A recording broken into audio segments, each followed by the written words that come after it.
The baby monitor crackled as Elena Morgan's steady hands reassembled the precision rifle with practiced efficiency.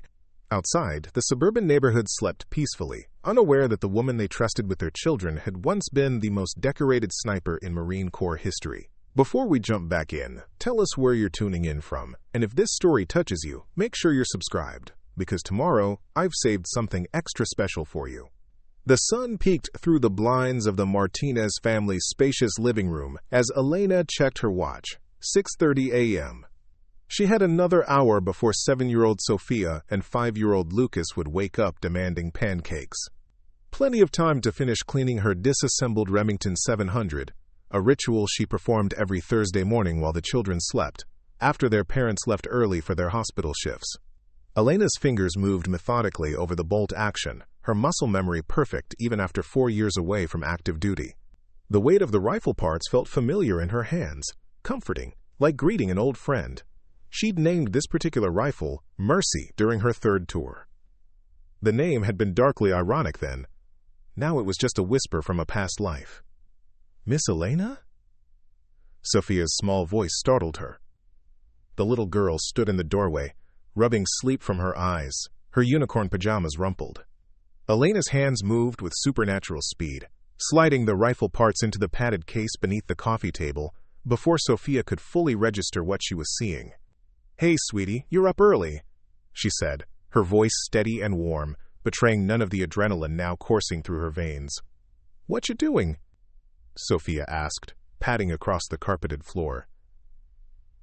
"Just some early morning stretches," Elena replied, smoothly transitioning into a hamstring stretch. "Want to join me?" Sophia giggled and attempted to mimic Elena's movements, quickly forgetting whatever she might have glimpsed. Crisis averted, but it had been close. Too close. Elena made a mental note to be more careful. The Martinez family, like everyone else in Oak Ridge, Colorado, knew her only as Elena Morgan, the reliable, kind-hearted babysitter with a knack for connecting with children. They had no idea that until 4 years ago she had been Staff Sergeant Elena Morgan, the most lethal precision marksman in her unit, with 37 confirmed eliminations during 3 tours of duty. "Can we make pancakes with chocolate chips?" Sophia asked, her eyes bright with hope. "After we wake your brother," Elena replied with a smile. "And maybe some fruit on the side to make your mom happy?" This was her life now. Pancakes and playgrounds, homework help, and bedtime stories. Not reconnaissance and range calculations. Not ghillie suits and gun oil. The transition hadn't been easy, but after what happened in Kandahar, she'd needed the change. Needed the innocence. At 34, Elena still maintained the physical discipline of her military days. Her morning runs, evening strength training, and weekend hikes kept her 5'8" frame toned and ready. For what? She wasn't entirely sure anymore. Her auburn hair, once regulation short, now fell in waves to her shoulders, and she'd grown accustomed to wearing casual clothes instead of fatigues. But some habits couldn't be broken. She still slept lightly, positioned herself with sight lines to all entrances, and unconsciously noted potential vantage points wherever she went. By 7:45 a.m., both children were fed, dressed, and waiting by the door for Elena to walk them to the elementary school 4 blocks away. The neighborhood was quiet and safe, the kind of upper-middle-class enclave where people left their doors unlocked and knew each other's names. It was precisely the environment Elena had sought after leaving the Corps. Predictable, peaceful, far removed from the chaos and danger of war zones. "Race you to the corner," Lucas shouted, taking off before Elena could respond. "No fair, you got a head start," Sophia called, running after her brother.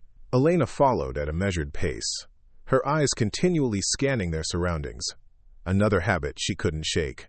The peaceful streets of Oak Ridge were about as far from hostile territory as one could get. But 4 years of civilian life hadn't diminished her situational awareness. "Good morning, Elena," called Martha Whitman from across the street, where she was retrieving her newspaper. At 67, Martha was the neighborhood's unofficial historian and most enthusiastic gossip. "Morning, Mrs. Whitman," Elena replied with a friendly wave. "Beautiful day, isn't it?" "Absolutely gorgeous. Say, will you be at the neighborhood barbecue this weekend? I'm making my famous potato salad." and I know how much you enjoy it." "Wouldn't miss it," Elena replied, quickening her pace to catch up with the children who had already reached the corner. Social events still didn't come naturally to her, but she'd learned to navigate them with practiced ease, another kind of camouflage, blending in with civilian life. At the school gates, Elena bent down to hug both children. "Have a great day, guys. I'll be right here at 3 o'clock. "Bye, Miss Elena," they chorused before racing toward their friends in the schoolyard. Elena watched them go, feeling the familiar mix of affection and protectiveness that had become her new normal. She'd been working for the Martinez family for almost 3 years now, starting when Lucas was just a toddler. Dr. James and Dr. Maria Martinez were both surgeons at the regional medical center, working long, unpredictable hours that required reliable childcare. Elena had initially been hired as a part-time sitter, but had gradually taken on more responsibilities as the family came to trust and depend on her. Preparing and narrating this story took us a lot of time, so if you are enjoying it, subscribe to our channel. It means a lot to us. Now back to the story. The walk back to the Martinez house was quiet, giving Elena time with her thoughts. A dangerous place to linger too long. She deliberately focused on the day ahead. Laundry, grocery shopping, preparing a casserole for dinner, reviewing Sophia's spelling words. Simple, structured tasks that kept her anchored in the present. The neighborhood recreation center loomed ahead on her left. A modern building with glass walls and a large sign advertising community archery tournament, registration now open. Elena paused, studying the poster. She hadn't handled a bow since basic training, but the principles were the same. Breath control, steady hands, calculating for distance and conditions. For a moment she allowed herself to imagine the weight of a bow in her hands, the tension of the string, the satisfaction of hitting the target. "You should sign up," said a voice behind her. Elena turned to find Officer Ben Reeves, one of Oak Ridge's police officers, watching her with a friendly smile. At 40, with salt and pepper hair and kind eyes, Reeves was well-liked in the community. He'd moved to Oak Ridge around the same time Elena had, after 20 years with the Denver Police Department. "I'm not much of an archer," Elena replied with a small shrug. "No? You look like you might have good aim," Reeves said, his eyes studying her with what might have been curiosity. "Steady hands, good posture, the basics translate across disciplines." There was something in his tone that made Elena wonder if he suspected more about her than he let on. She'd encountered this before. Other veterans who recognized something in her bearing, her vigilance, the way she positioned herself in a room, but most didn't press, respecting the unspoken code of those who'd served. "Maybe I'll give it a try," she said noncommittally, "though I doubt I'd be any competition for the local enthusiasts." Reeves chuckled. "Well, if you change your mind, registration closes Friday. It's for charity, raising money for the Children's Hospital." He tipped his hat and continued on his patrol, leaving Elena with the uncomfortable feeling that she'd been assessed and categorized in some way. Back at the Martinez house, Elena moved through her morning routine with efficiency born of military discipline. Laundry sorted and started, kitchen cleaned, shopping list prepared. The house was quiet except for the occasional ping of her phone, texts from other parents in the neighborhood asking if she had availability for babysitting. Elena had become something of a local favorite, her calm demeanor and obvious competence making her the first choice for many families. At noon, Elena prepared a simple lunch and sat at the kitchen island, scrolling through news on her tablet. Out of habit, she still checked military news and international affairs, keeping track of conflicts in regions where she'd once operated. It was like monitoring distant weather patterns, intellectually interesting, but no longer immediately relevant to her daily life. A notification popped up. An email from Ramirez. Her heart skipped. Major Carmen Ramirez had been her commanding officer, the woman who'd recognized Elena's extraordinary talent and pushed her to develop it. They hadn't spoken in nearly 3 years, not since Elena had firmly declined Ramirez's last attempt to convince her to rejoin the military as a training officer. With slight hesitation, Elena opened the email.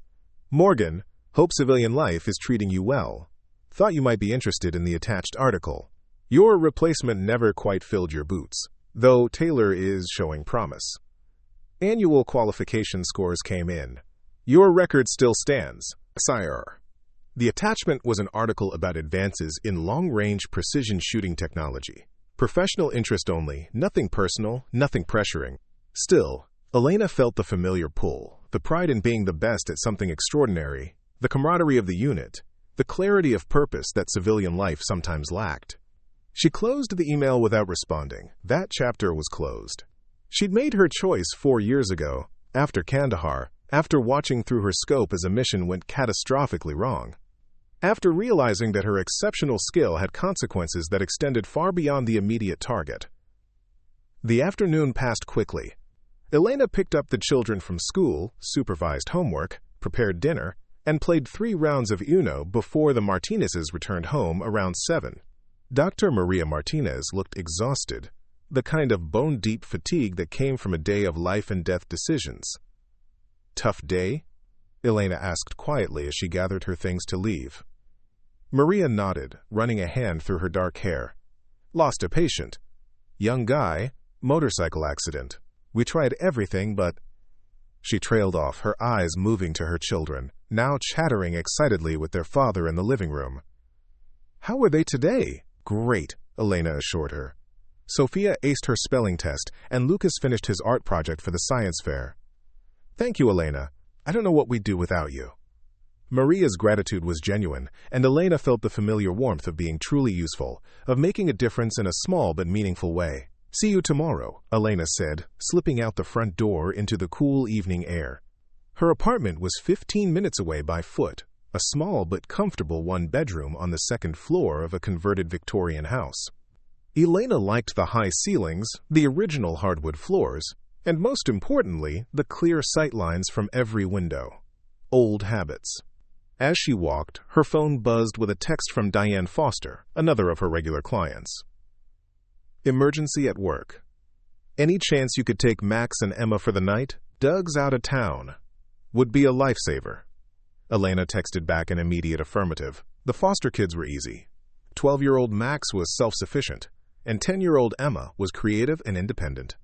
Plus, Diane was an ER nurse who rarely asked for last-minute help unless it was truly necessary. Changing direction, Elena headed to the Foster home, texting Maria to let her know she'd be unavailable in the morning but would pick the kids up from school as usual. This flexibility was one of the benefits of her patchwork employment.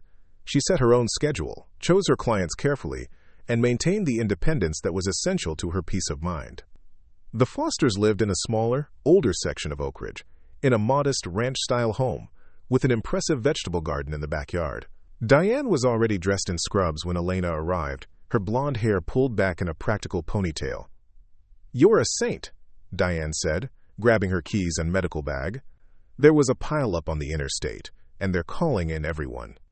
"There's pizza money on the counter, and I've already told the kids you're in charge." "We'll be fine," Elena assured her. "Go save lives." After Diane left, Elena found Max and Emma in the living room, already in pajamas despite the early hour. "Mom said we could watch a movie since it's not a school night," Emma informed her, eyes hopeful. "Sounds good to me," Elena agreed. "But first, let's make sure your homework's done for tomorrow." While the kids gathered their school materials, Elena did a quick sweep of the house, another habit she couldn't break. She checked that doors and windows were locked, noted potential exit routes, and positioned herself where she could monitor both the front door and the children. The neighborhood was safe, the likelihood of any threat minimal, but her training was too deeply ingrained to ignore. As Max and Emma settled into their homework at the dining table, Elena heard a notification from her phone. Another email from Ramirez. Twice in one day was unusual. "Morgan, didn't expect a response to my last message, but this is different. Travis Coleman is organizing a memorial service for Sanchez next month. 5 years since Kandahar. Thought you should know. No pressure, but there are people who'd be glad to see you." Elena felt her chest tighten. Specialist Daniel Sanchez had been the youngest member of their unit, a skilled spotter with a quick laugh and a collection of terrible jokes. He'd been 22 when he died in the same operation that had ultimately led to Elena's departure from the Corps. 5 years next month. It didn't seem possible that so much time had passed. "Miss Elena, is this right?"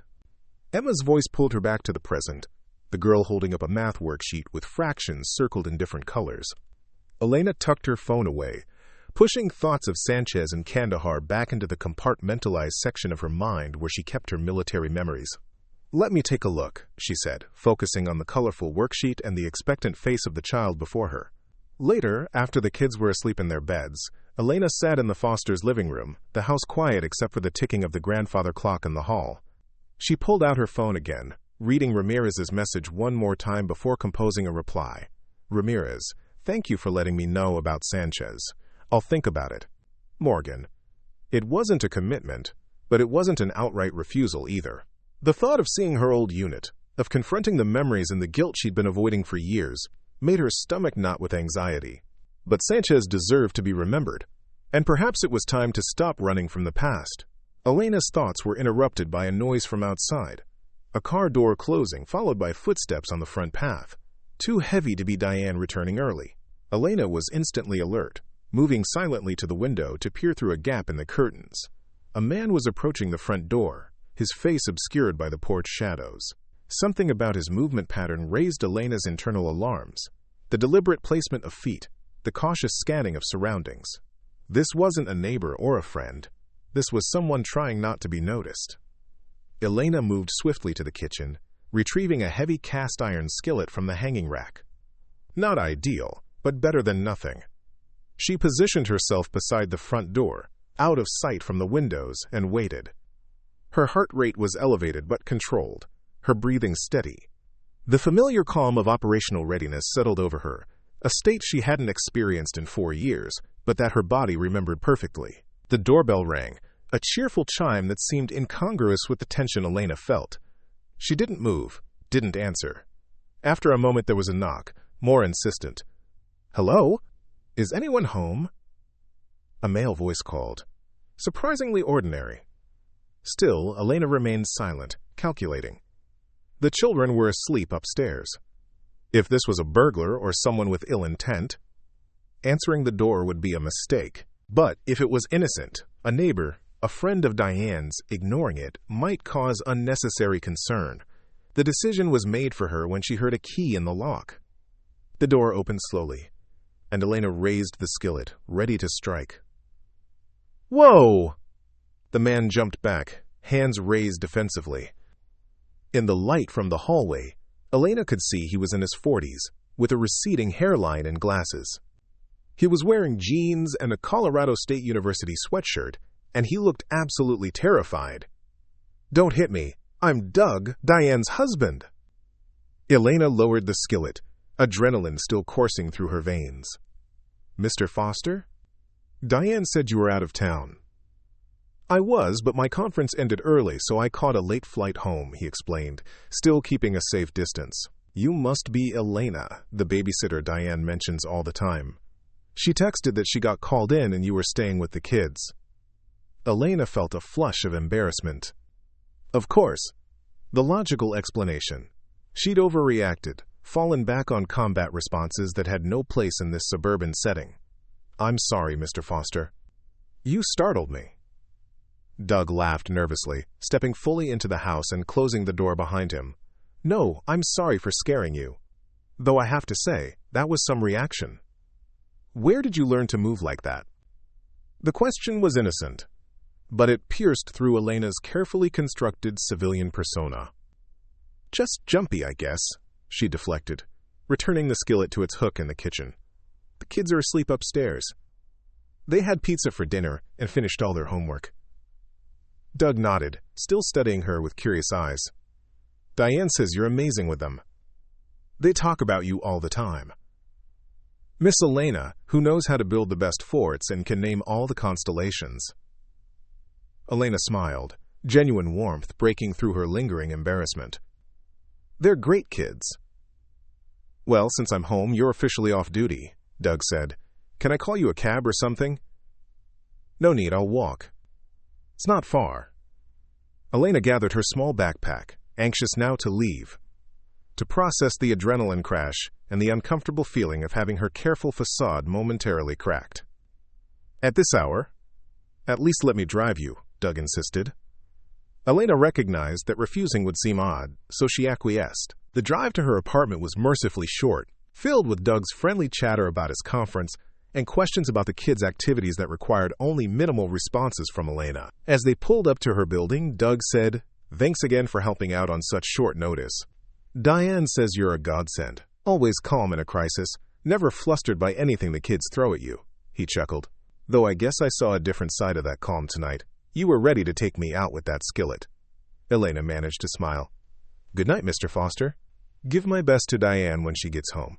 Inside her apartment, Elena moved through her evening routine mechanically, checking locks, drawing blinds, a quick shower, a cup of herbal tea. But her mind kept returning to the moment in the Fosters' hallway, the instant slip back into combat readiness, the way her body had responded to perceived threat without conscious thought. 4 years of careful integration into civilian life, of deliberately suppressing her military instincts, of building a new identity as just Elena the babysitter. And all it took was an unexpected arrival to bring Staff Sergeant Morgan roaring back to the surface. She sat at her small kitchen table, hands wrapped around the warm mug, and faced an uncomfortable truth. Despite her best efforts, she had never really left the Marine Corps behind.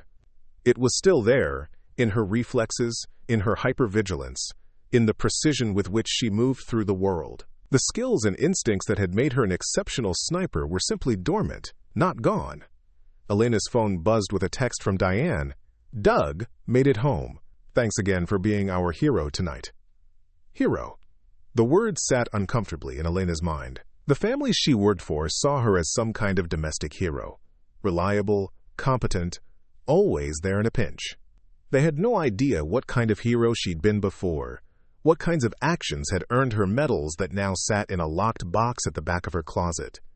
Another text arrived, this one from Officer Reeves. Community archery tournament registration extended to Monday. Thought you might still be considering it. No pressure. Elena stared at the message, wondering again what Reeves suspected about her. Was her military background that obvious to another professional? Or was he simply being friendly, encouraging community participation? On impulse, Elena walked to her closet and removed a small lockbox from the top shelf. The combination came automatically.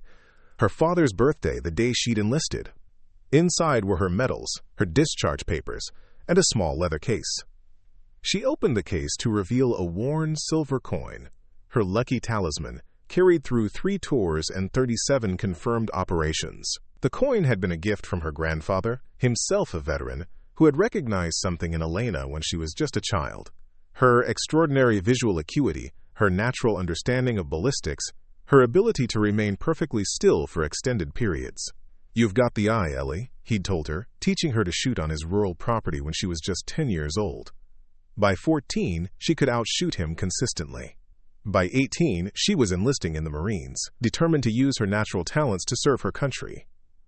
Elena closed the case and returned everything to the lockbox. The past was the past. She had built a new life, a quiet life, where her exceptional abilities were channeled into mundane tasks, making perfect grilled cheese sandwiches cut into dinosaur shapes, spotting a child about to fall from the monkey bars before they even lost their grip, keeping track of multiple children's complex schedules with military precision. But as she prepared for bed, Elena found herself thinking about the archery tournament. Not because she particularly cared about archery, but because it represented something she'd been avoiding. The public demonstration of any skill that might connect her to her military past. She'd been hiding not just from others, but from herself, denying the fundamental truth of who she was and what she could do. Maybe it was time to stop hiding, not to return to her old life.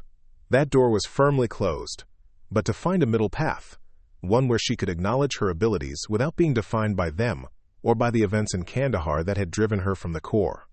Elena made no decisions that night, but as she drifted to sleep, her dreams were filled with the familiar weight of a rifle in her hands and the perfect, focused calm of lining up a shot, not in a war zone this time, but on a sunlit range, with targets made of paper and no lives hanging in the balance. The next morning dawned clear and crisp, with the first hints of autumn coloring the leaves in Oak Ridge's abundant trees. Elena woke at her usual 5:30 a.m., completed her exercise routine, and arrived at the Martinez house by 7 o'clock to find Dr. James making breakfast, while Dr. Maria rushed to get dressed for an early surgery. "You're a lifesaver," Maria said, kissing her children quickly before hurrying out the door. James lingered a moment longer, pouring coffee into a travel mug. "The kids were asking if you'd take them to the community center after school," he said. "Apparently there's some kind of archery demonstration this afternoon as a lead-up to the tournament." "I saw the flyers," Elena replied, helping Sophia with her cereal. Sure, we can go if they're interested. Great. Oh, and Elena, James added, pausing at the door. Maria and I were talking. We'd like to make your position more formal, full-time, with benefits, a proper salary. You've been amazing with the kids, and we want to make sure we keep you around. Think about it, okay? Elena nodded, surprised by the offer. I will, thank you. After James left, Elena helped the children finish breakfast and get ready for school. As they walked their usual route, she found herself noticing details she typically registered only subconsciously. The distance from street corners to potential cover, the elevated positions that would make ideal shooting platforms, the patterns of the morning commuters who passed them regularly. It was as if her conversation with Officer Reeves, the email from Ramirez, and the incident with Doug Foster had collectively activated some dormant part of her military mindset. Not the hyper-vigilant combat-ready aspect, but the specialized awareness that had made her exceptional at her job. Miss Elena, can we get ice cream after the archery thing? Lucas asked, breaking into her thoughts. We'll see, Elena replied, smiling down at him. Depends on whether you both eat your vegetables at lunch today.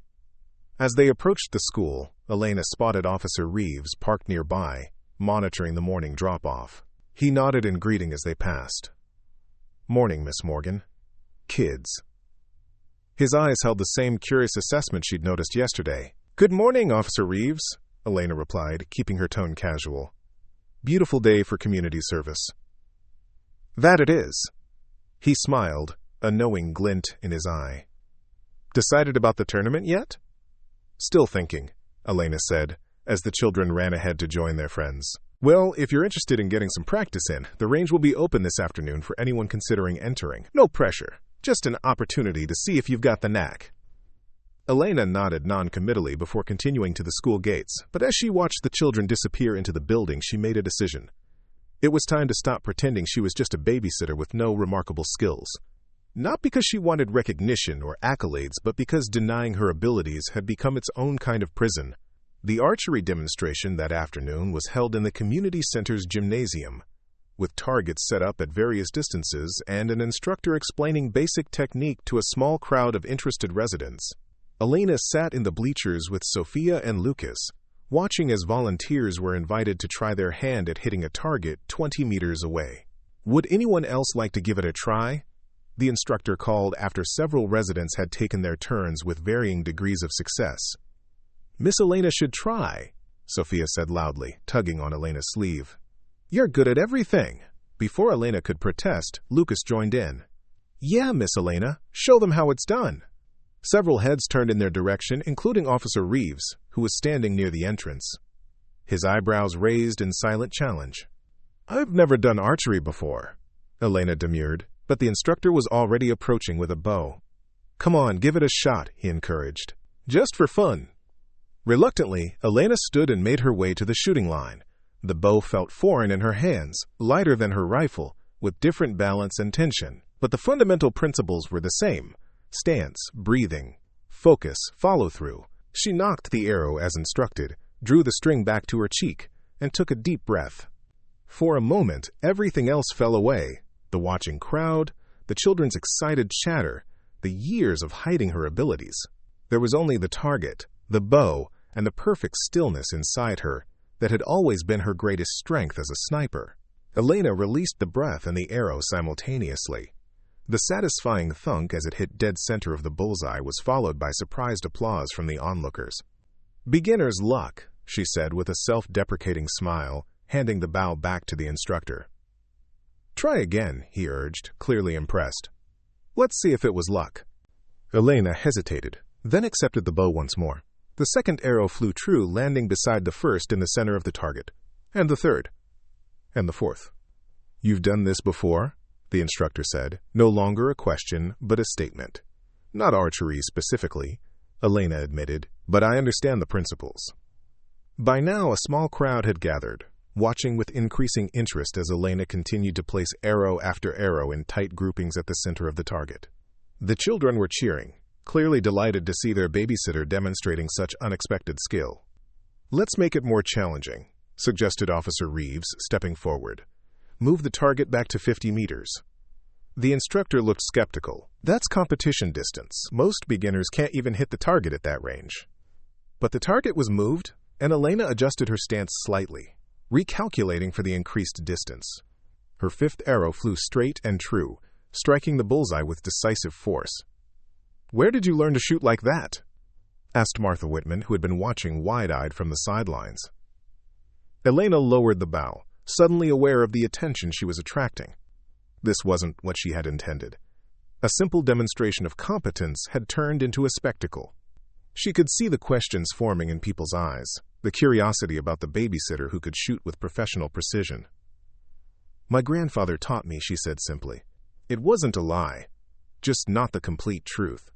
Officer Reeves was watching her with a knowing expression, and Elena realized that he had orchestrated this moment, pushing her to demonstrate skills that would inevitably raise questions about her background. But why? As the crowd began to disperse and the demonstration continued with other volunteers, Reeves approached her. "Impressive shooting, Miss Morgan. Or should I say Staff Sergeant Morgan?" Elena felt a chill run through her. "I don't know what you're talking about," she said quietly, conscious of the children nearby. "3 tours, specialized in long-range precision shooting, honorably discharged 4 years ago," Reeves said, keeping his voice low. "I recognize the training when I see it. I served too, Army, not Marines, but we had similar roles." Elena studied him, reassessing, not a threat then, but a fellow veteran who had recognized one of his own. "Why bring this up now? I've lived here for years. Because I think you're doing yourself a disservice," Reeves replied, "hiding your abilities, pretending to be less than you are. The community could use someone with your skills." "I'm happy with my life as it is," Elena said, though even to her own ears, the words lacked conviction. "Are you?" Reeves asked. "Because what I just saw wasn't someone who's forgotten their training or lost their edge. That was someone who's been keeping their light under a bushel, as my grandmother would say." Before Elena could respond, Sophia and Lucas bounded up, full of excitement about what they had just witnessed. "Miss Elena, that was amazing!" Sophia exclaimed. "You hit the bullseye every time!" "Can you teach me to do that?" Lucas asked, eyes wide with admiration. Elena smiled down at them, ruffling Lucas's hair. "Maybe when you're a bit older, buddy. It takes a lot of practice." Over the children's heads, her eyes met Reeves's again, and she saw understanding there, not just of her military background, but of her reluctance to revisit it. He nodded slightly, a gesture that somehow communicated both respect for her privacy and a gentle challenge to her self-imposed limitations. As they left the community center, Elena felt strangely exposed, as if she'd revealed more of herself in those few minutes of archery than in 4 years of living in Oak Ridge. But there was also an unexpected sense of relief. Someone knew who she really was, what she was capable of, and the world hadn't ended. The children still adored her, the sky hadn't fallen, and she hadn't been transported back to the horrors of Kandahar. Maybe it was time to stop running from her past, not to return to it, but to find a way to integrate it into her present, to acknowledge the skills and experiences that had shaped her without being defined by them. The archery tournament might be a small step in that direction, a controlled environment where she could demonstrate her abilities without the life-or-death stakes that had once accompanied them. That evening, after returning the children to their parents and walking home in the gathering dusk, Elena made a decision. She pulled out her phone and composed a text to Officer Reeves. "Sign me up for the tournament. And maybe afterwards we can talk about what you meant by, the community could use someone with your skills." His reply came almost immediately. "Registration confirmed. And I'd be happy to explain over coffee sometime." "Welcome back, Staff Sergeant." Elena smiled slightly, tucking her phone away. She wasn't returning to her military life. That chapter was closed. But perhaps there was a middle path, one where Elena Morgan, the babysitter, and Staff Sergeant Morgan, the precision marksman, could coexist, each informing and enriching the other. For the first time in 4 years, she felt the weight of Kandahar lighten slightly. Not gone. It would never be gone, but no longer a barrier separating her past from her present. It was time to stop hiding her light under a bushel, as Reeves had put it. Time to acknowledge all the parts of herself, even the ones that still carried scars. As Elena prepared for bed that night, her phone buzzed with a text from Dr. Maria Martinez. "James told me about your archery skills today. The kids haven't stopped talking about it. You're full of surprises, Elena Morgan. Any other hidden talents we should know about? Elena smiled at the innocent question, typing back, "Just a good eye and steady hands. Nothing special." But as she set her alarm for 5:30 a.m., Elena knew that tomorrow would be different. She would still be the reliable babysitter the community depended on, but she was also beginning to reclaim the other parts of herself.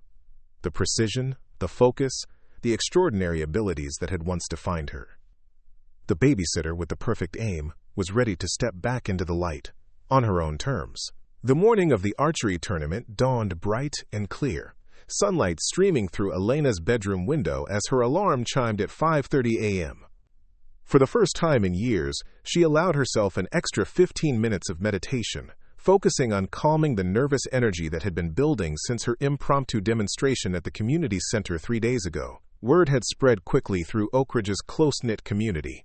The quiet, reliable babysitter who could hit bullseyes with uncanny precision had become the subject of curious speculation. Parents who had trusted Elena with their children for years now looked at her with newfound interest, wondering what other talents she might be concealing beneath her modest exterior. Elena had spent the intervening days fielding questions with practiced deflection. "Just good hand-eye coordination," she'd explain with a self-deprecating smile. "My grandfather taught me to shoot when I was young." Technically true, though it omitted the 3 tours of duty, specialized military training, and the classified operations where her extraordinary marksmanship had saved countless American lives. After her morning run and a light breakfast of oatmeal and black coffee, the same meal she'd eaten before every mission, Elena dressed in simple athletic wear, black leggings, a navy blue quarter-zip pullover, and the worn hiking boots that had replaced her combat footwear years ago. She tied her auburn hair back in a practical ponytail and studied her reflection in the bathroom mirror. Just a friendly community event, she reminded herself quietly. Not an operation. But as she gathered her keys and phone, Elena couldn't ignore the familiar flutter of pre-mission anticipation in her stomach. Today would be the first time in 4 years that she deliberately, publicly, demonstrated the skills that had once defined her life. The thought was both exhilarating and terrifying.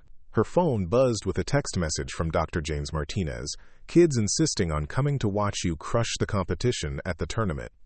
"Okay, if we bring them?" Elena smiled, typing back, "Of course.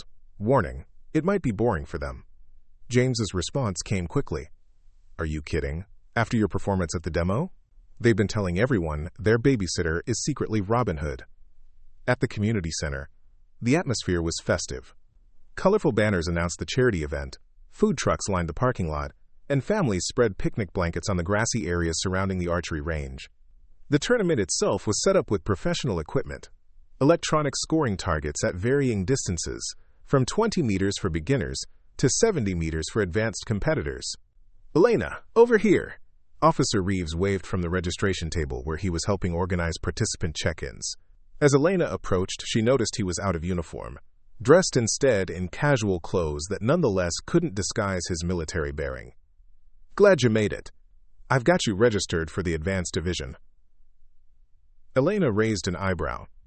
"I signed up for intermediate." "Trust me," Reeves said with a knowing smile. "After what I saw at the demonstration, you'd be wasting everyone's time in intermediate. The advanced shooters could use some real competition." Before Elena could protest, she heard her name being called. The Martinez family was approaching, Sophia and Lucas running ahead with excitement. "Miss Elena, we made you this." Sophia thrust a homemade sign into Elena's hands. In colorful marker it read, "World's Best Babysitter and Archer," decorated with stick figures holding bows and arrows. "That's very sweet," Elena said, genuinely touched. "But I'm not sure I'll live up to the world's best archer part." "You will," Lucas said with absolute certainty. "You never miss." Dr. Maria squeezed Elena's shoulder. "The kids haven't stopped talking about your shooting. I had no idea you were so talented." "It's just a hobby," Elena deflected, but Maria's expression suggested she wasn't entirely convinced. "Well, whatever it is, we're here to cheer you on," James said, holding up a small cooler, complete with celebratory snacks for afterward. As the Martinez family found a spot to watch from, Elena noticed other familiar faces in the crowd. The Fosters, Martha Whitman, several other families she babysat for, all apparently here to see the quiet babysitter demonstrate her unexpected skill. The attention made her uncomfortable, a stark contrast to the anonymity she'd cultivated for years. "Nervous?" Reeves asked, appearing at her side with a clipboard. "Not about the shooting," Elena admitted. "About this." She gestured vaguely at the gathering crowd. Reeves nodded in understanding. 4 years is a long time to keep your light hidden. It'll feel strange at first, letting people see what you can really do. The tournament began with the novice division, children and first-time archers trying their hand at the 20-meter targets. Elena watched from the sidelines, automatically noting stance corrections and breathing techniques she could suggest to improve their accuracy. The old instructor in her, the one who had trained junior snipers in the Corps, itched to offer guidance. The intermediate division followed, with more experienced archers tackling 30 and 40-meter targets.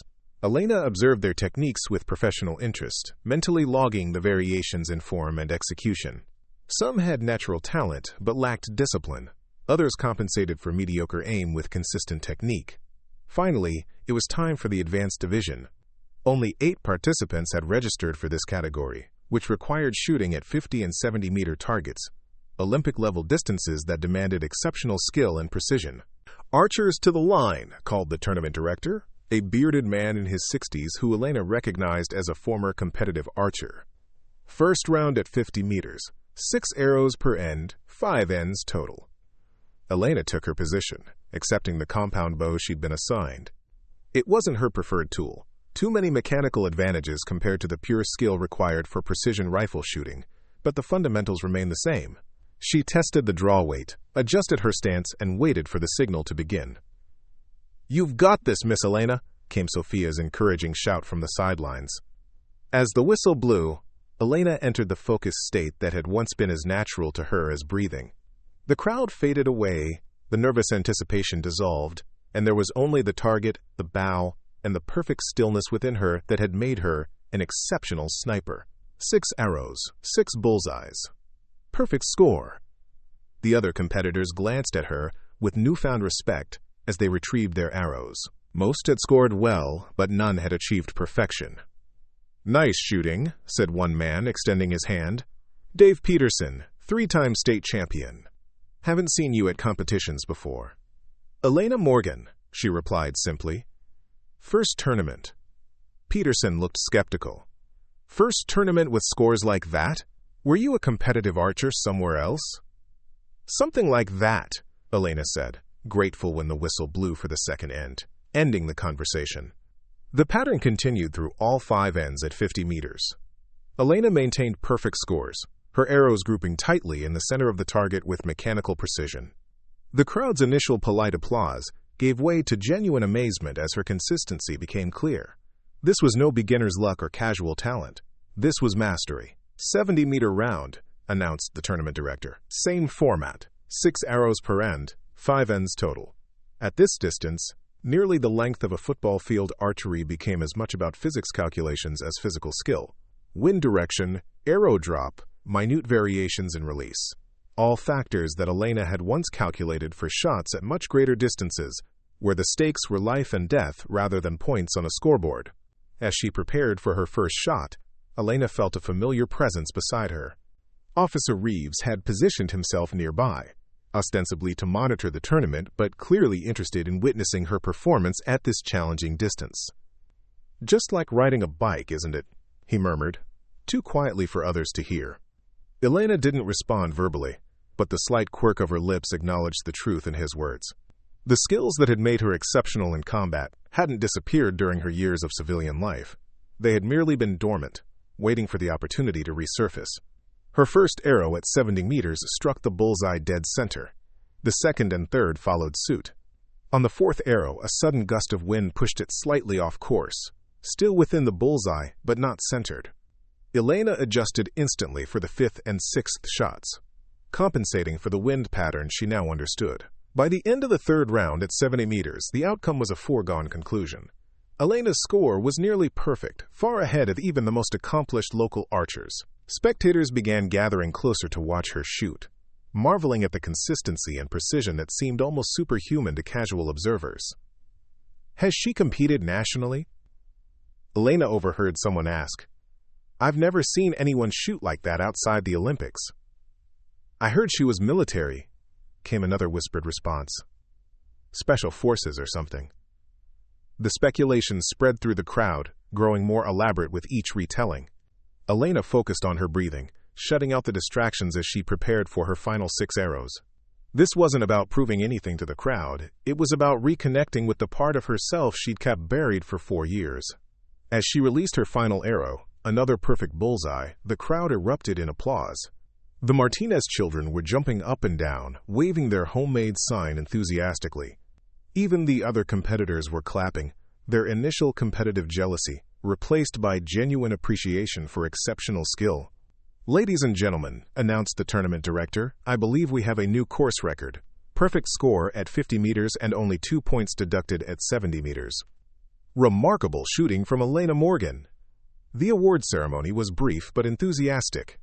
Elena accepted the small trophy with polite thanks, uncomfortable with the attention but warmed by the genuine delight on the faces of the Martinez children. For them, this was simply an exciting discovery that their beloved babysitter had an amazing hidden talent. They couldn't understand the deeper significance, the first step in Elena's journey to reconcile her past with her present.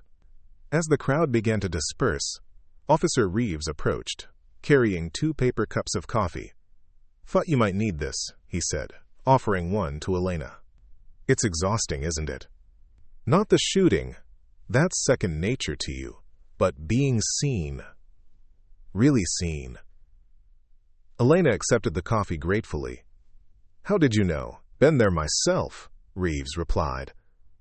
"When I first moved here after 20 years of service, I tried to blend in, be just another small-town cop. But some things you can't hide forever." He gestured to her trophy. "Some lights are too bright to stay under bushels." Before Elena could respond, Martha Whitman bustled up, eyes bright with excitement. "Elena Morgan!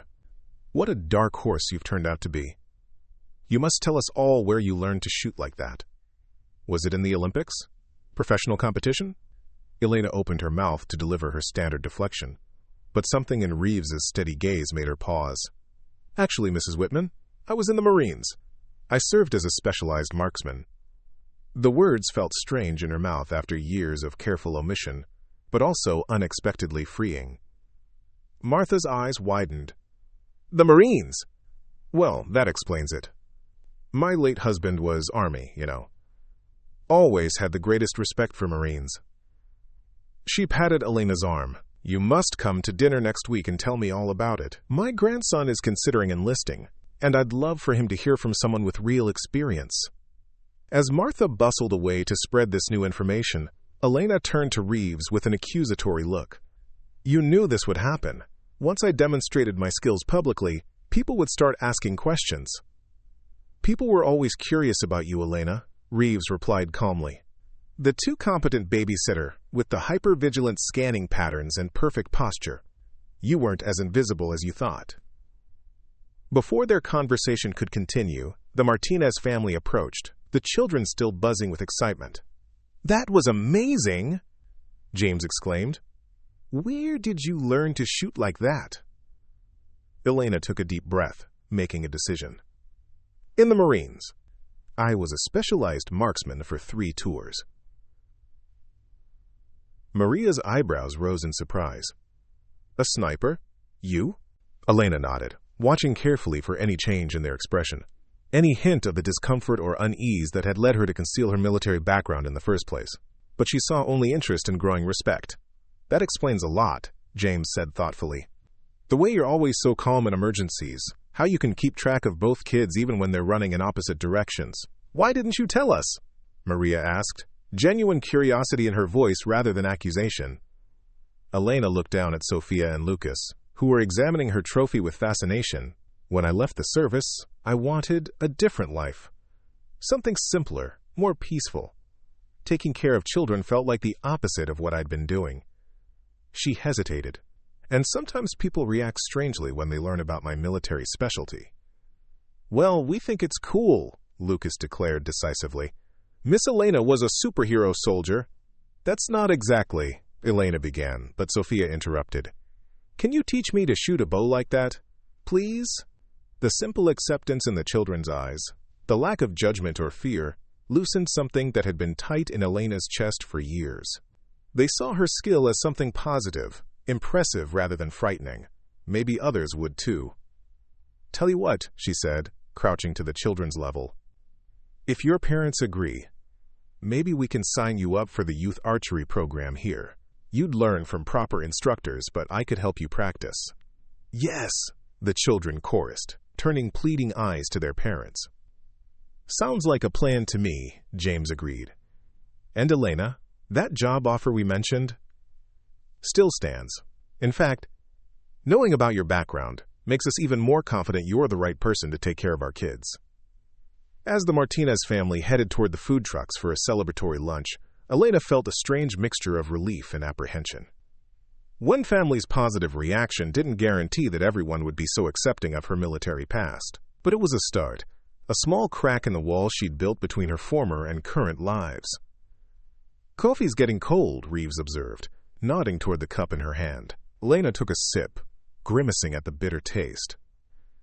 "This is terrible." "Community center coffee usually is," Reeves agreed with a chuckle. "But I meant what I said about talking. The community could use someone with your skills, and I don't just mean for winning archery tournaments." "What exactly did you have in mind?" Elena asked, curiosity overcoming her caution. "Let's walk," Reeves suggested, gesturing toward the park that adjoined the community center. As they strolled along the tree-lined path, away from the lingering tournament crowds, he continued. "Oak Ridge seems like a perfect small town, but we have our issues. The opioid crisis hasn't spared us. We've had some break-ins from a professional crew working the area, and the county's search and rescue team is understaffed and undertrained." "And what does any of that have to do with me?" Elena asked, though she was beginning to suspect where this was heading. "I'm putting together a community emergency response team," Reeves explained. "Volunteers with specialized skills who can assist in crisis situations. Your observational abilities, coolness under pressure, marksmanship, these are invaluable assets. And you already know most of the families in town through your babysitting work." Elena frowned.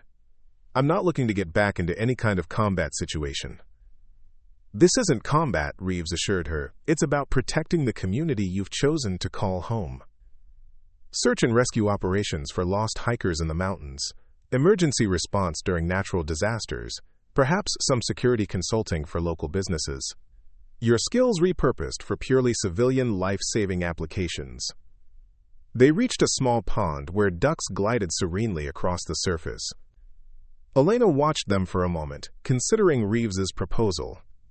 Part of her, the part that had embraced civilian anonymity for 4 years, wanted to refuse immediately.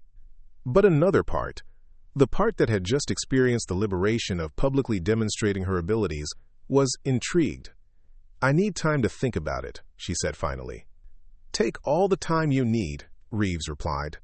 "The team is still in the formation stage."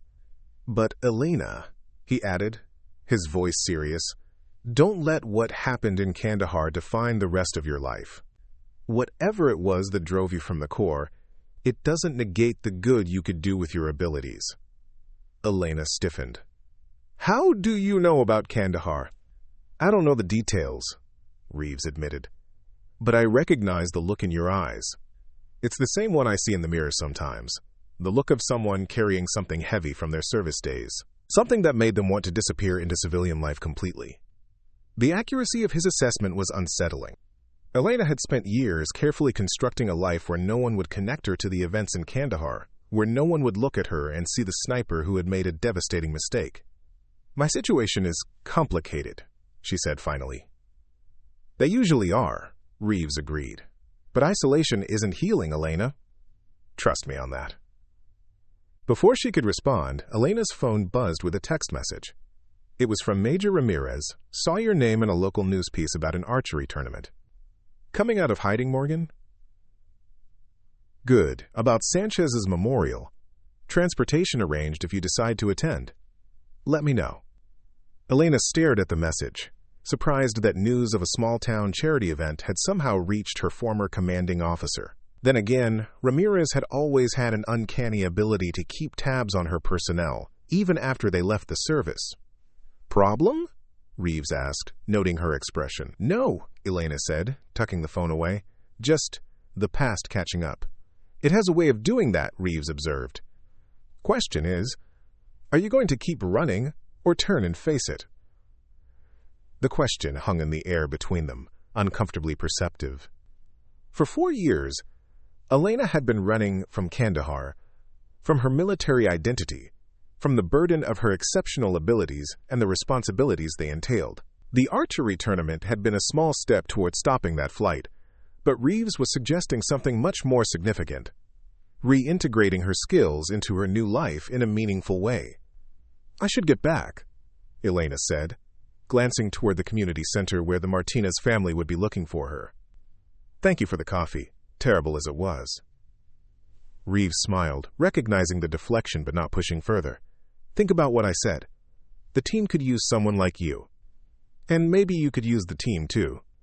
As Elena walked back toward the community center, her trophy tucked under her arm, she found herself considering possibilities that would have seemed unthinkable just days ago. The wall between her military past and civilian present had developed its first significant cracks, and light was beginning to shine through from both sides. The remainder of the day passed in a blur of congratulations from community members and excited chatter from the Martinez children, who now viewed their babysitter with a mixture of awe and fascination. Elena fielded questions about her military service with careful discretion, sharing general information while avoiding the specific details of her specialized role or the operations she had participated in. By the time she returned to her apartment that evening, Elena was emotionally exhausted from the constant social interaction and the careful navigation of curiosity about her past.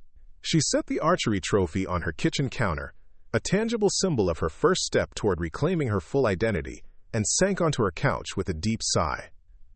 Her phone showed several missed calls and text messages, most from local parents either congratulating her on the tournament win or inquiring about her military background.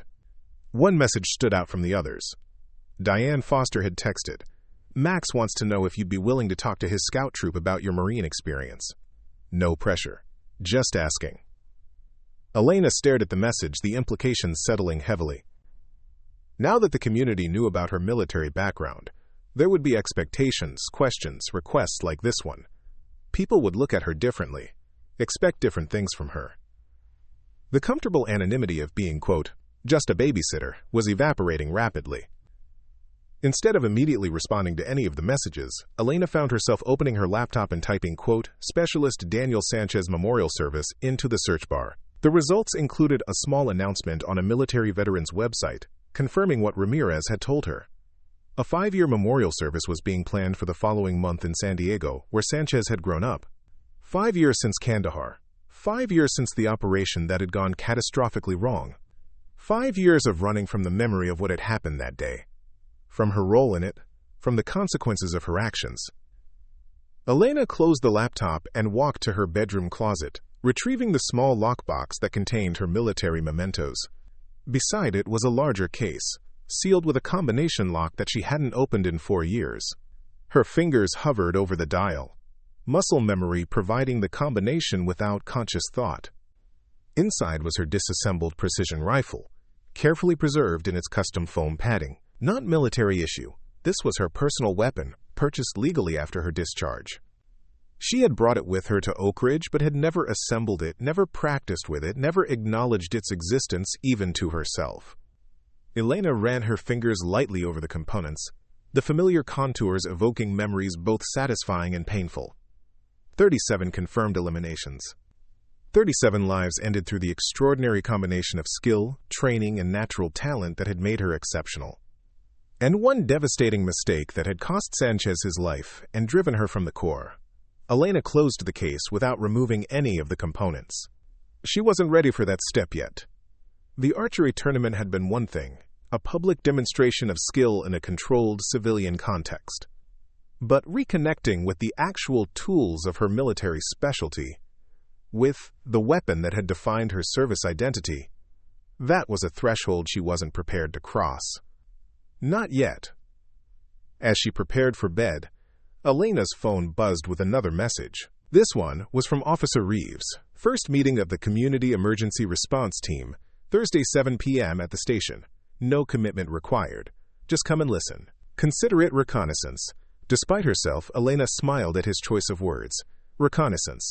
Gathering information before deciding whether to engage. A fundamental principle of tactical operations, repurposed for this civilian context. Perhaps that was the key. Not rejecting her military identity entirely, but repurposing it. Finding ways to use her specialized skills for different ends, in a community that, as today had shown, might value rather than fear those abilities. Elena set her alarm for 5:30 a.m. and placed her phone on the nightstand. Tomorrow would be back to normal. Walking the Martinez children to school, running errands, preparing meals, helping with homework. The routine of civilian life that had become her sanctuary over the past 4 years. But something had changed. The Elena Morgan who would wake tomorrow morning was no longer just a babysitter, with an unremarkable past. She was a woman beginning to reclaim the fullness of her identity, the skills, the experiences, the burdens, and the strengths that had shaped her. The wall between her past and present hadn't crumbled entirely, but the first stones had been removed. And through the gaps, Elena could glimpse the possibility of a future where she didn't have to choose between who she had been and who she had become, where those identities might coexist, even complement each other. As she drifted towards sleep, Elena found herself thinking not of Kandahar and its painful memories, but of Reeves's community emergency response team, of the Martinez children's simple acceptance of her military background, of the archery trophy sitting on her kitchen counter, tangible proof that her exceptional abilities could be sources of pride rather than secrecy in her new life. For the first time in 4 years, Elena Morgan fell asleep, thinking not of what she was running from, but of what she might be running toward. 3 days after the floodwaters began to recede, Elena stood in the muddy remains of what had once been the Martinez family's living room. The waterline on the walls showed where the flood had peaked, 4 feet above the floor, high enough to ruin furniture, appliances, and countless personal possessions, but not high enough to reach the second floor, where they had stored their most precious mementos. "It could have been worse," Maria said quietly, picking up a sodden photo album from the debris. Water dripped from its pages as she gently set it aside for potential restoration.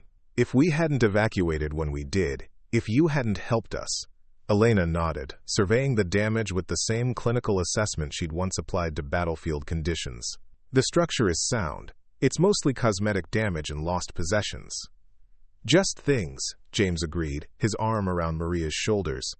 "Things can be replaced. Our family is safe. That's what matters." All across Oak Ridge, similar scenes were playing out as residents returned to assess the damage to their homes and businesses. The storm had finally passed, leaving behind destruction but no casualties. A minor miracle, according to emergency management officials, given the severity of the flooding and the partial collapse of the Mill Creek Dam. No casualties, but plenty of heroes. The community had come together in extraordinary ways during the crisis. Neighbors had helped neighbors, volunteers had worked around the clock, and ordinary people had demonstrated extraordinary courage and resilience. Among the most frequently mentioned names was Elena Morgan, the babysitter who had revealed skills and capabilities that went far beyond childcare. "Miss Elena, look what I found!"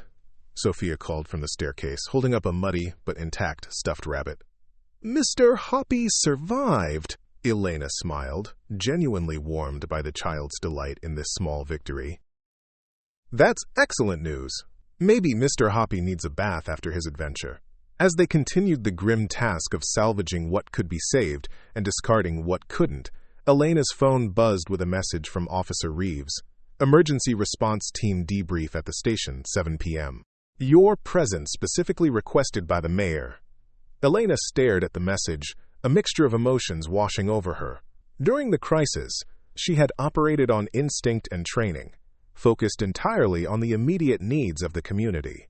Now, with the immediate danger past, she would have to face the consequences of her very public display of extraordinary abilities. "Everything okay?" James asked, noticing her expression.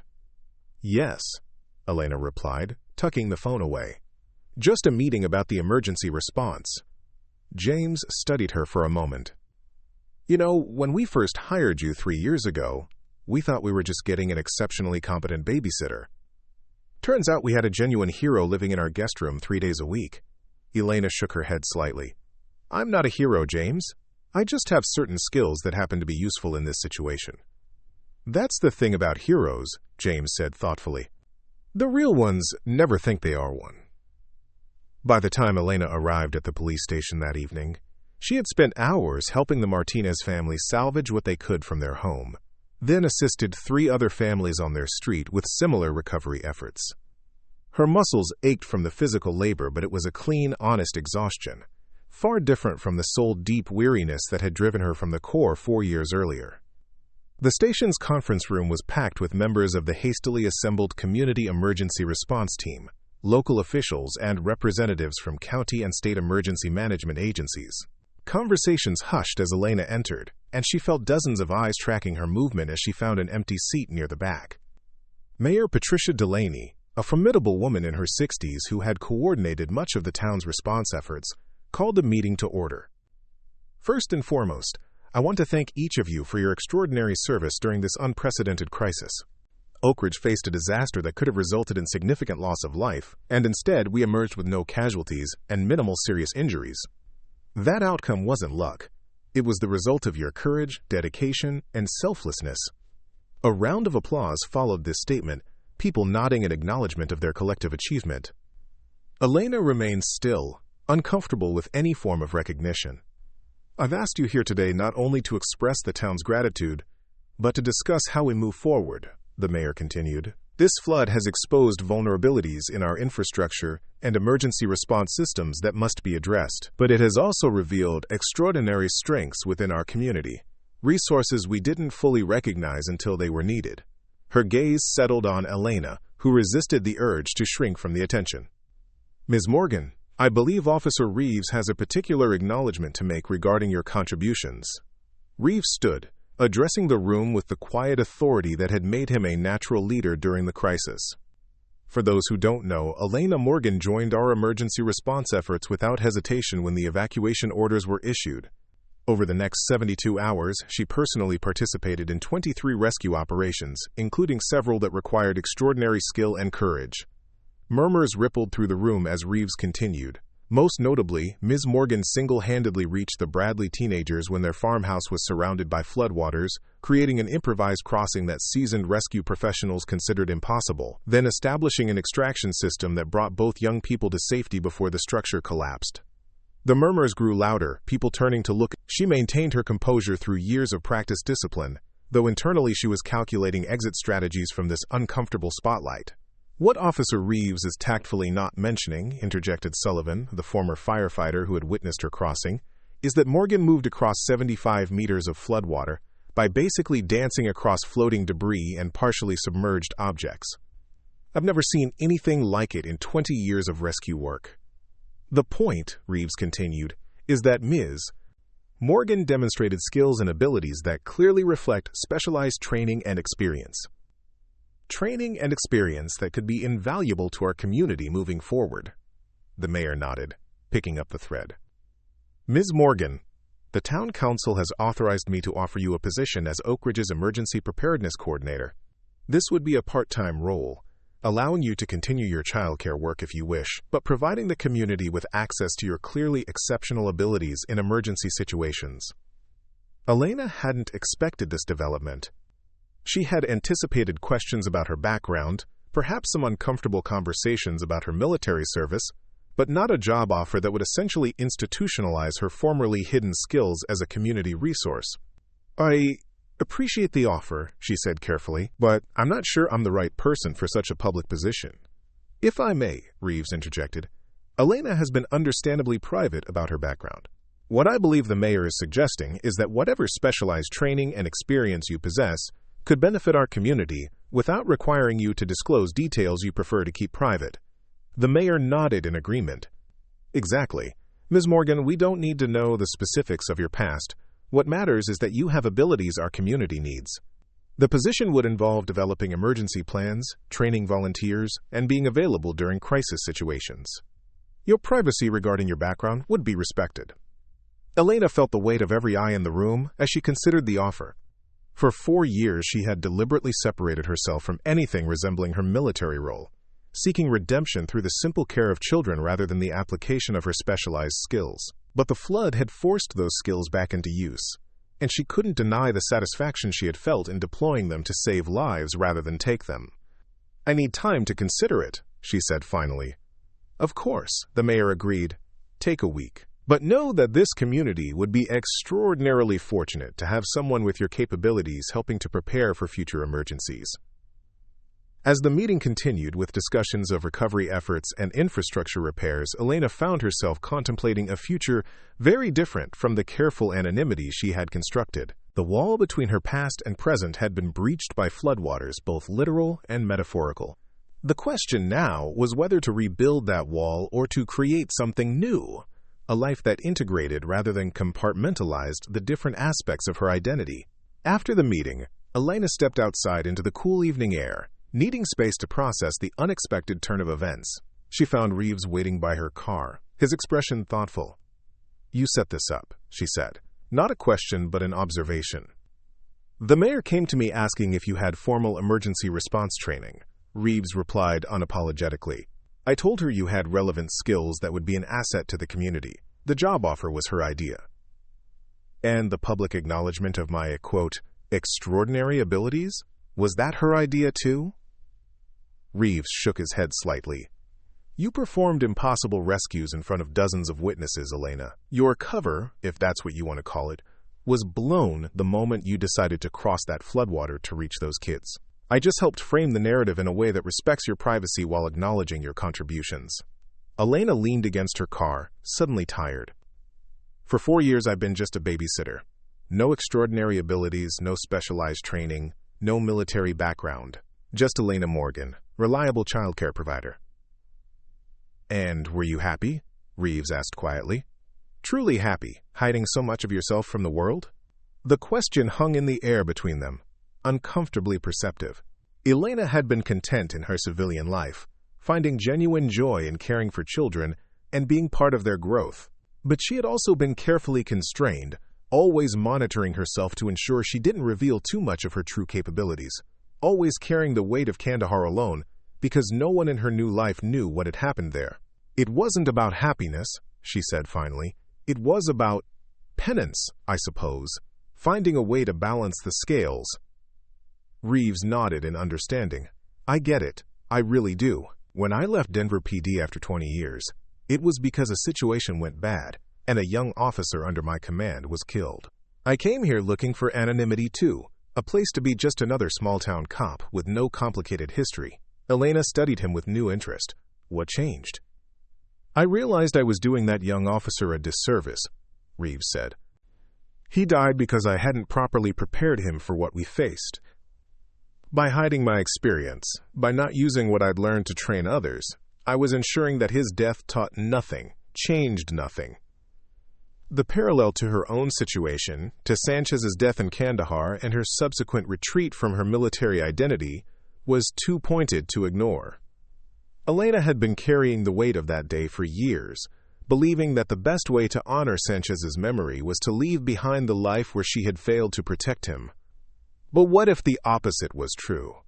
What if the real way to honor him was to use the hard lessons of that day to protect others?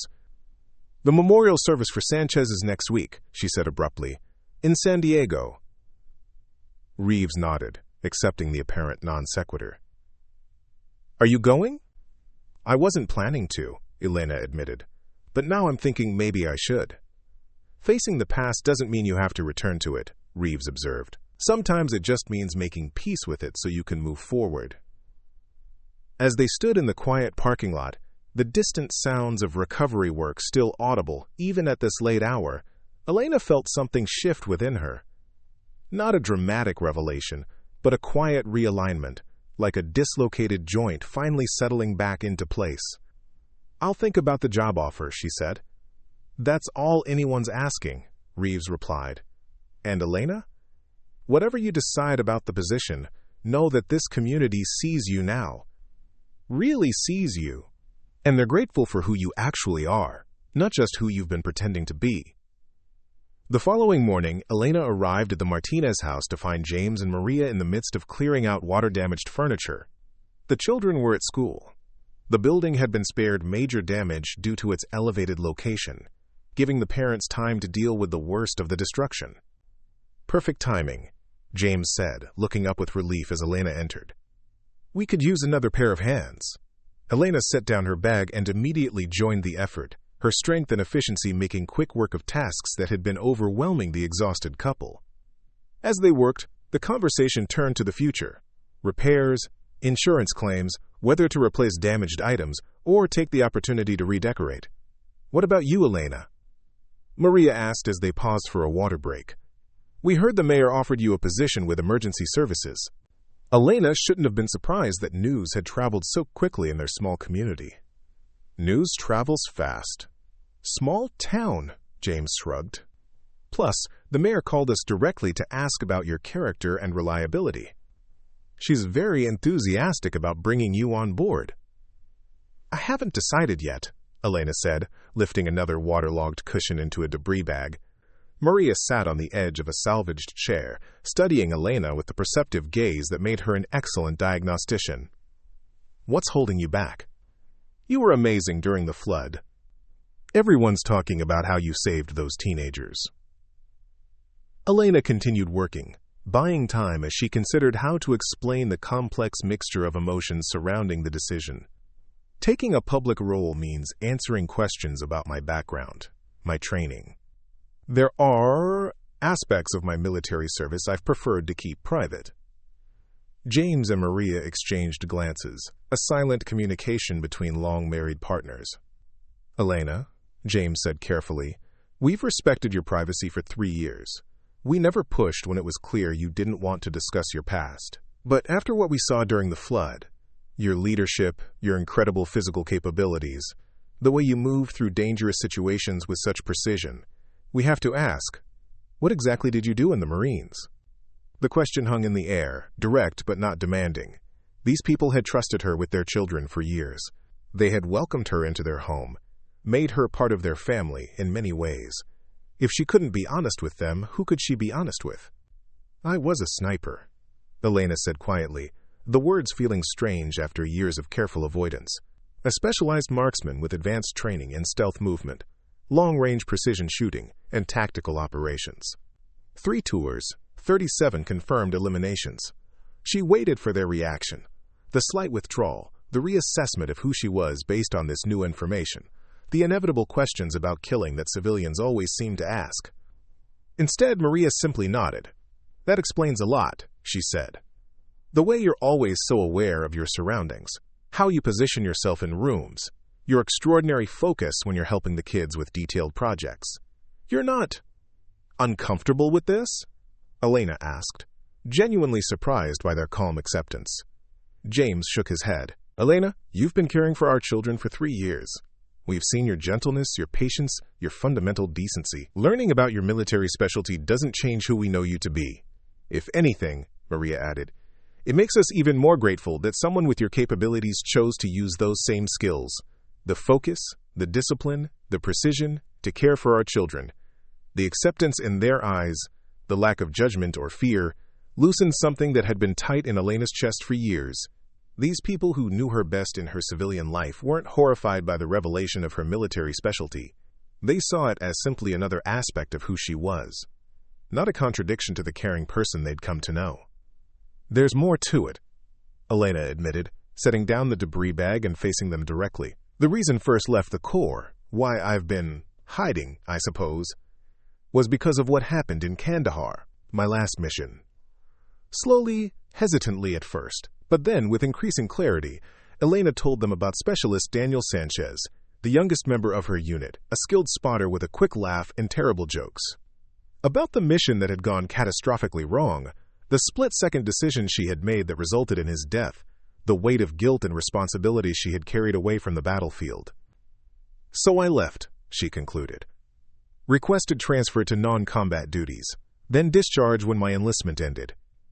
I needed to be somewhere I could do no harm, where my decisions wouldn't result in anyone's death. Taking care of children seemed like the opposite of what I had been doing, nurturing life instead of ending it." James and Maria listened without interruption, their expressions compassionate but not pitying. When Elena finished speaking, Maria reached out and took her hand. "Thank you for trusting us with this," she said simply. "And now?" James asked gently. "With this job offer, with people knowing about your skills, What are you thinking? Elena considered the question, articulating thoughts that had been forming since the flood.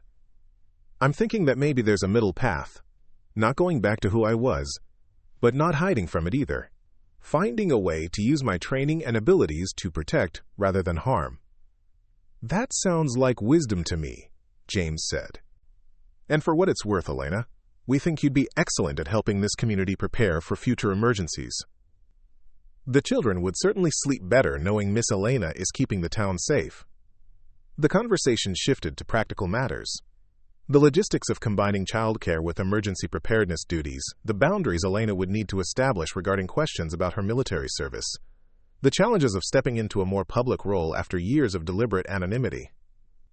But beneath these practical considerations, Elena felt a profound shift occurring. Not a dramatic revelation, but a quiet realignment of how she saw herself and her place in the world.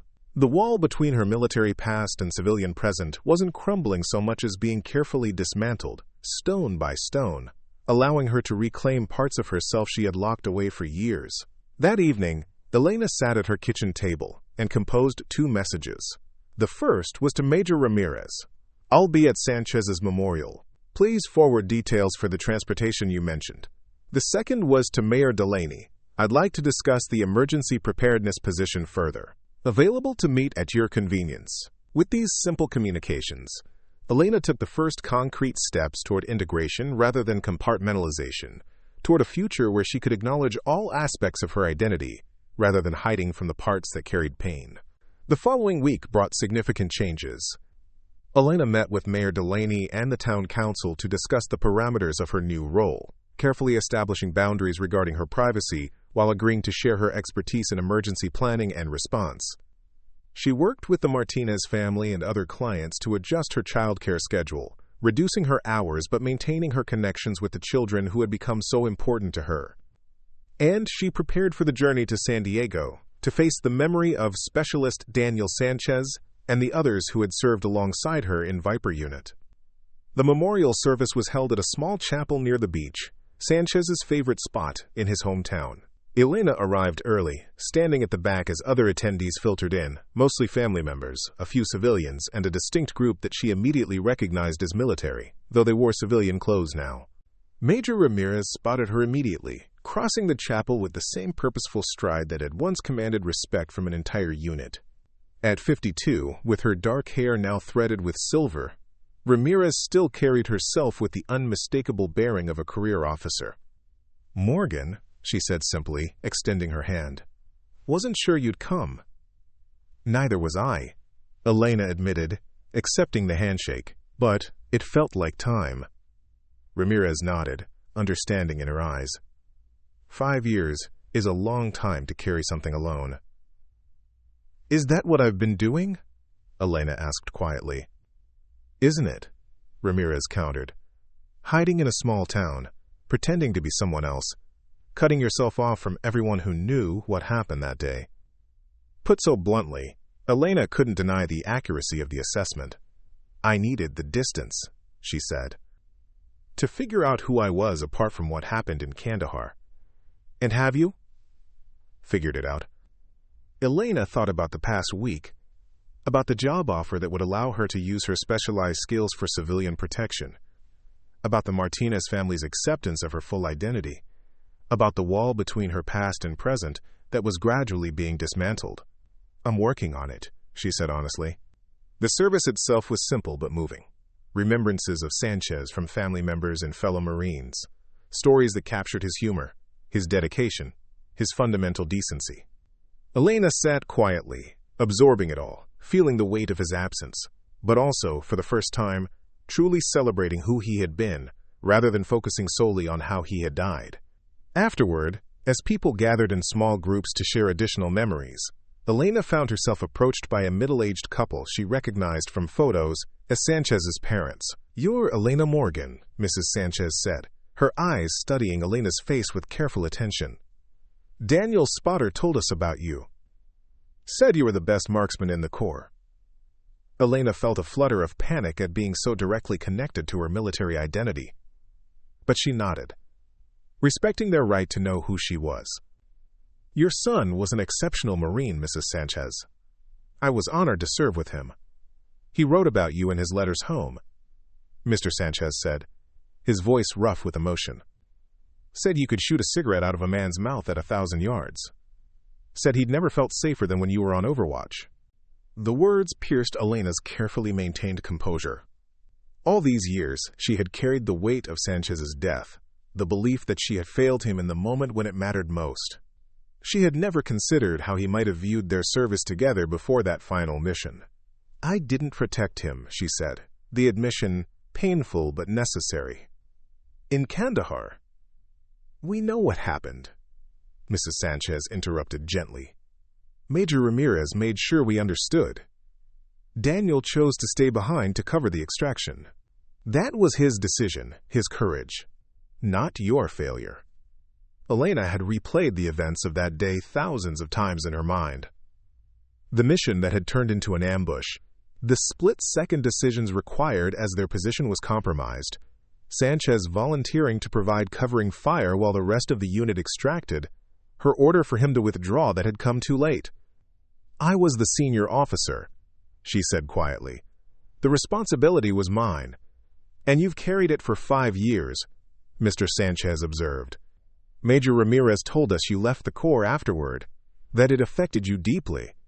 Daniel would have hated that his death caused you to abandon the career you excelled at. I didn't abandon it entirely, Elena found herself saying. I've recently accepted a position in civilian emergency management, using some of the same skills but for protection rather than combat. Mrs. Sanchez nodded, a small smile softening her grief-lined face. Daniel would have approved of that. He always said your abilities were extraordinary, that you could do things other people couldn't even imagine. He'd want those gifts used, not hidden away. The conversation continued, painful in moments, but ultimately healing, as Elena shared memories of Sanchez that his parents hadn't heard before. His skill as a spotter, his uncanny ability to predict weather conditions that would affect a shot, his terrible but endearing jokes that had lightened tense situations.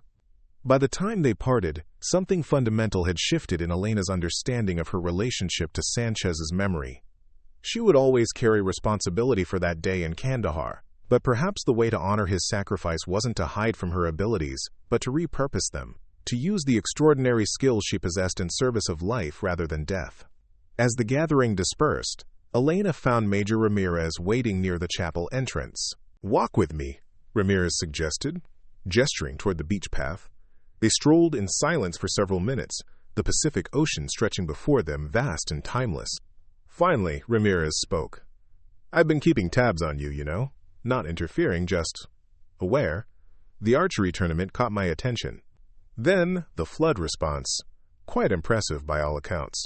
You had me under surveillance? Elena asked, torn between irritation and a strange sort of comfort at not having been entirely forgotten. Not surveillance, Ramirez corrected. More like distant oversight. Making sure you were okay. The way you left, it concerned me. You were one of the best I'd ever seen, Morgan. What happened in Kandahar was tragic, but it wasn't your fault. Sanchez made his choice. That doesn't make it easier to live with, Elena said quietly. No, Ramirez agreed. It doesn't, but hiding your abilities, pretending to be less than you are, that doesn't honor his memory either. They reached a bench overlooking the beach and sat, watching gulls wheel above the waves. I hear you've taken a position in emergency management, Ramirez continued. Good. Your skills shouldn't go to waste. It's part-time, Elena clarified. I'm continuing my childcare work too. Ramirez raised an eyebrow. The legendary Viper Hawk, changing diapers and making peanut butter sandwiches. Who would have thought? I'm good at it, Elena said, surprising herself with the simple pride in the statement. Different skills, but equally valuable in their own way. I believe that, Ramirez said, and Elena was surprised by the sincerity in her former commander's voice. The precision, the patience, the ability to remain calm under pressure, all applicable to childcare, I imagine. They sat in companionable silence for a few minutes, the conversation shifting to updates on other members of their former unit, who had stayed in, who had left, how they had adjusted to civilian life or continued military service. For the first time in years, Elena allowed herself to reconnect with that part of her identity, to acknowledge the bonds formed through shared experience rather than running from them. As they prepared to part ways, Ramirez asked the question Elena had been expecting. "Any chance you'd consider coming back? Not to combat roles. We could use someone with your expertise and training. New generation of snipers coming up. None with your natural abilities." Elena shook her head, firm in this conviction at least. "That chapter's closed, Major. But I appreciate the offer." Ramirez nodded, accepting the decision without argument. "Well, if you ever change your mind, or if you need anything, you know how to reach me." They shook hands, the gesture formal but underlaid with genuine respect. As Elena watched her former commander walk away, she felt a sense of completion. Not an ending exactly, but the closing of a circle that had remained painfully open for 5 years. The flight back to Colorado gave Elena time to reflect on all that had changed in the past 2 weeks. From the anonymous babysitter with a carefully hidden past to the newly appointed emergency preparedness coordinator whose extraordinary abilities were now acknowledged, if not fully understood, by her community. From someone running from her military identity to someone beginning to integrate that identity into her civilian life in meaningful ways. When she landed, a text message was waiting from Reeves, "Welcome home. Emergency response team meeting tomorrow, 7 p.m. Your input requested on new training protocols." Also, the Martinez kids are asking when Miss Elena will be back to make dinosaur pancakes. Elena smiled at the simple message that so perfectly encapsulated her new reality. A life that acknowledged both her exceptional abilities and her everyday humanity, her capacity for extraordinary action and her love for ordinary moments. As she drove back to Oak Ridge through the beautiful Colorado landscape, Elena felt a sense of homecoming deeper than physical return. For the first time in 5 years, she was coming home to herself, to a self that included all aspects of who she was, not just the carefully curated parts she had allowed the world to see. The babysitter with perfect aim was no longer hiding in plain sight. She was standing in the light, her extraordinary abilities neither a source of shame nor her only defining characteristic, but simply one part of the complex, capable woman she had always been. Up next, you've got 2 more standout stories right on your screen. If this one hit the mark, you won't want to pass these up. Just click and check them out. And don't forget to subscribe and turn on the notification bell so you don't miss any upload from us.